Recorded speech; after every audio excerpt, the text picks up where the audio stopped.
So இன்றைக்கி லைவில் சும்மா ஒன்றும் இல்லாத சீன்ஸ் தான் நடந்துட்டுருக்கு. அதை பற்றி ஒரு சின்ன சின்ன அப்டேட்ஸ் கொடுத்துட்றேன்.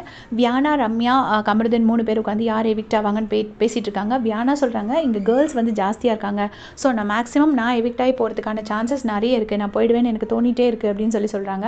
உடனே கமருதீன் சொல்கிறாரு, நீ எல்லாம் போக மாட்டேன், நீ நல்லா தானே விளையாடுற, நீ போகிறதுக்கெலாம் சான்சஸ் ரொம்ப கம்மி அப்படின்னு சொல்கிறாரு.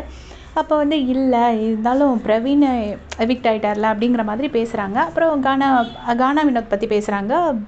யார், வியானா. உடனே வந்துட்டு கமருதீன் சொல்கிறாரு, என்றைக்கு பிரவீன் எவிக்ட் ஆனானோ அப்போவே நான் என் வாயையும் அவரோட பேக்கையும் நான் 2 கை வச்சு பொத்திட்டு நான் அப்படியே உட்காந்துருக்கிறேன். நான் இப்போ யாரோட எவிக்ஷன் பற்றி நான் பேசவே மாட்டேன். யாரையும் நம்ம எக்ஸ்பெக்டே பண்ண முடியாது, யார் வேணால் போகலாம் அப்படின்னு சொல்லிட்டு கமருதீன் சொல்கிறாரு. அப்புறம் 2 பேரும் சும்மா கொஞ்சம் நேரம் வந்து வியானா வந்து தண்ணி எடுத்துகிட்டு வர சொல்கிறாங்க. அவர் வந்து நான் டாய்லெட்டில் தான் எடுத்துகிட்டு வருவேன்னு சொல்லி கொஞ்சம் நேரம் ஃபன் பண்ணிகிட்டு இருக்காங்க. இந்த பக்கம் பார்த்திங்கன்னா அமித்தும் இவரும் கானா வினோத்தும்.